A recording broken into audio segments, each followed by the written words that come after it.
CPI Thiruvananthapuram ജില്ലാ സെക്രട്ടറിയായി മാങ്കോട് രാധാകൃഷ്ണൻ തുടരും. ക്ഷണിതാക്കളടക്കം 58 അംഗ ജില്ലാ കൗൺസിൽ അംഗങ്ങളെയും ജില്ലാ സമ്മേളനത്തിൽ തെരഞ്ഞെടുത്തിരിക്കുന്നു. AK സ്റ്റെഫിൻ വിവരങ്ങൾ നൽകും.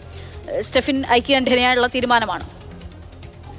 അതെ, ഐക്യകണ്ഠേനുള്ള തീരുമാനം എന്നുള്ളതാണ് ഇപ്പോൾ മാധ്യമങ്ങളോട് സംസാരിക്കവേ സെക്രട്ടറി തന്നെ വ്യക്തമാക്കിയത്.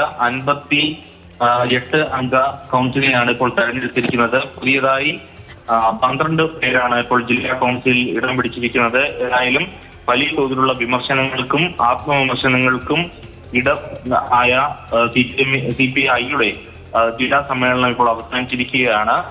ഈ ഇന്നത്തെ തെരഞ്ഞെടുപ്പോടുകൂടി എല്ലാ CPI-യുടെ സമ്മേളനവുമായി ബന്ധപ്പെട്ട എല്ലാ കാര്യങ്ങളും പൂർത്തിയായിട്ടുണ്ട്.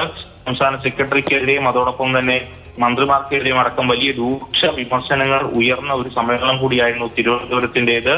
അങ്ങനെ ഏതായാലും കൗൺസിലിൽ പുതിയ അംഗങ്ങളെ തെരഞ്ഞെടുത്തുകൊണ്ട് പഴയ സെക്രട്ടറിയെ അതേപടി തന്നെ നിലനിർത്തിക്കൊണ്ട് പുതിയ കൗൺസിൽ മാങ്കോട് രാധാകൃഷ്ണൻ തന്നെ തുടരും.